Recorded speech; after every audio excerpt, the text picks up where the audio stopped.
सुगंधा, तुम बहुत खूबसूरत हो। तुम्हारी खूबसूरती पर मैं एक क्या कई जन्म कुर्बान कर सकता हूँ। चलो हटो, तुम बड़े वो हो। कुछ ही मुलाकातों में मस्का लगाना शुरू कर दिया। मुझे तुम्हारी कुर्बानी नहीं बल्कि प्यार चाहिए। फिर अदा से शर्माते हुए सुगंधा ने रमेश के सीने पर अपना सर टिका दिया, उंगलियां उलझा दी और उसके गालों को सहलाते हुए बोला, सुगंधा, मैं जल्द ही तुमसे शादी करूँगा। फिर अपना घर होगा, अपने बच्चे होंगे। रमेश, तुम शादी के वादे से मुकर तो नहीं जाओगे? सुगंधा, तुम कैसी बातें करती हो? क्या तुमको मुझ पर भरोसा नहीं? सुगंधा रमेश की बाहों व बातों में नहीं इस कदर डूब गई कि रमेश का हाथ कब उसके दोनों अनार तक पहुंच गया उसको पता ही नहीं चला। फिर यह सोचकर कि अब रमेश से उसकी शादी हो गई, इसलिए उसने रमेश की हरकतों का विरोध नहीं किया। दोनों की मुलाकातें बढ़ती गई और हर मुलाकात के साथ जीने मरने की कस्में खाती जाती। रमेश ने शादी का वादा करके सुगंधा के साथ जिस्मानी संबंध बना लिया और फिर अक्सर दोनों होटलों में मिलते और जिस्म की भूख मिटाते। इस तरह दोनों जब चाहते जवानी का मजा लूटते। रमेश इलाहाबाद के पास एक गांव का रहने वाला था। उसके परिवार में माता पिता और एक छोटा भाई दिनेश था। छोटे परिवार से सभी अपने अपने कामों में लगे हुए थे। पिताजी पोस्ट मास्टर के पद से रिटायर होकर अब घर पर ही रहकर खेती बाड़ी का काम देखने लगे थे। छोटा भाई दिनेश दिल्ली यूनिवर्सिटी से एमए कर रहा था। लखनऊ में एक विदेशी फर्म में कैशियर के पद पर काम करने की वजह से रमेश लखनऊ में एक फ्लैट लेकर रहता था। क्योंकि घर परिवार ठीक था और नौकरी भी अच्छी थी, इसलिए उसकी शादी भी हो गई थी। बीवी को वह साथ नहीं रखता था क्योंकि माँ से घर का काम नहीं होता था। रमेश जिस फार्म में काम करता था उसी फार्म में सुगंधा क्लर्क के पद पर काम करने आई थी। सुगंधा को देखते ही रमेश पर मोहित हो गया और डोरे डालने लगा। रमेश का शराफत पद और हैसियत देखकर सुगंधा भी उसे पसंद करने लगी। रमेश ने सुगंधा को बताया कि वह कुंवारा है और उससे शादी करना चाहता है। अब चूंकि रमेश ने उससे शादी का वादा किया तो वह पूरी तरह उसकी बातों में नहीं, आगोश में भी आ गई। समय सरकता गया। रमेश सुगंधा की देह में इस कदर डूब गया कि घर भी कम जाने लगा। वह घर वालों को पैसा भेज देता और चिट्ठी में छुट्टी न मिलने का बहाना लिख देता था। एक दिन पार्क में जब वे दोनों मिले तो सुगंधा ने रमेश से कहा, रमेश, अब हमें शादी कर लेनी चाहिए। अभी तक आपने मुझे अपने घर वालों से भी नहीं मिलाया है। मुझे जल्द ही अपने माता पिता से मिलवाइए और उन्हें शादी के बारे में बता दीजिए। रमेश सुगंधा को आगे में लेते हुए बोला, अरे मेरी सुगो, अभी शादी की जल्दी क्या है? शादी भी कर लेंगे, कहीं भागे तो जा नहीं रहे। नहीं, मुझे शादी की जल्दी है रमेश, अब मुझे अकेलापन अच्छा नहीं लगता। सुगंधा ने कहा, ठीक है, कल शाम को मेरे कमरे पर आ जाना, वहीं शादी के बारे में बात करेंगे।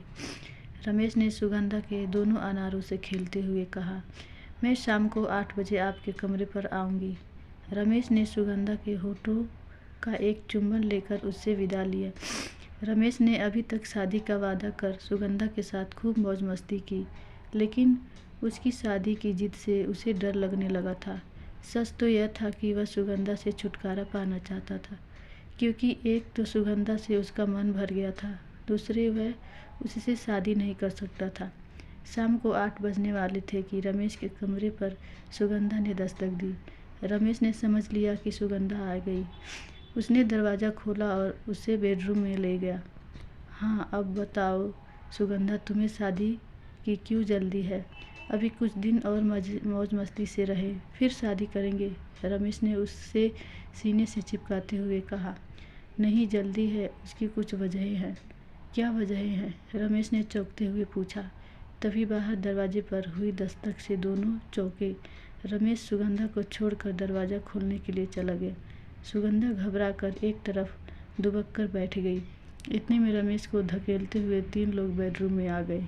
अरे, तू तो कहता था कि यहाँ अकेले रहता है, ये क्या तेरी बीवी है या बहन?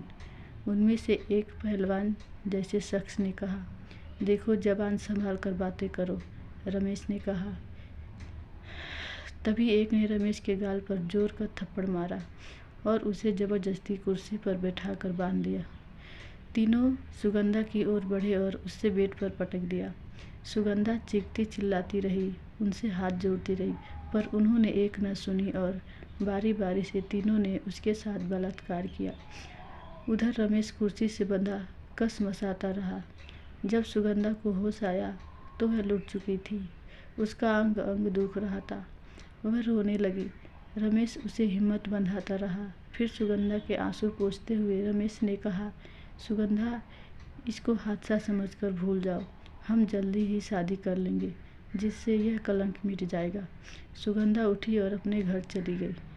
वह 1 हफ्ता की छुट्टी लेकर कमरे पर ही रही और भविष्य के बारे में सोचकर परेशान होती रहती थी। लेकिन रमेश द्वारा शादी का वादा उसे कुछ राहत दे रहा था। सुगंधा हफ्ते भर बाद रमेश से मिली तब बोली कि अब वह जल्दी ही उससे शादी कर ले, क्योंकि वह बहुत परेशान है और वह उसके बच्चे की माँ बनने वाली है। क्या कहा तुमने? तुम मेरे बच्चे की माँ बनने वाली हो? सुगंधा, तुम होश में तो हो? अब तो यह तुम मुझ पर लांछन लगा रही हो। मालूम नहीं यह मेरा बच्चा है या किसी और का। रमेश ने हिकारत भरी नज़रों से देखते हुए कहा, नहीं नहीं रमेश, ऐसा मत कहो, यह तुम्हारा ही बच्चा है। हादसे वाले दिन मैं तुमसे यही बात बताने वाली थी, सुगंधा ने कहा, पर रमेश ने धक्का देकर उसे निकाल लिया। सुगंधा जिंदगी के बोझ से परेशान हो उठी। जब लोगों को मालूम होगा कि वह बगैर शादी की माँ बनने वाली है तो लोग उसे जीने नहीं देंगे और वह जान देगी। अचानक रमेश का चेहरा उसके दिमाग में कौन था? धोखेबाज ने आखिर अपना असली रूप दिखा ही दिया। एक दिन सुगंधा जब बाजार जा रही थी तो देखा कि रमेश किसी से बातें कर रहा था। उस आदमी का दिल डौल देख उसे कुछ पहचाना सा लगा।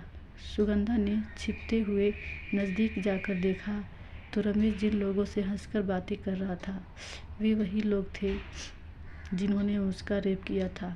अब सुगंधा रमेश की साजिश समझ गई थी।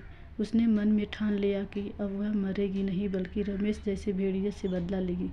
रमेश से बदला लेने की ठान लेने के बाद सुगंधा ने पहले परिवार को बारे में पता लगाया। जब मालूम हुआ कि रमेश शादीशुदा है तो वह और भी जल भुन गई। उसे पता चला कि उसका छोटा भाई दिनेश दिल्ली में पढ़ाई कर रहा था।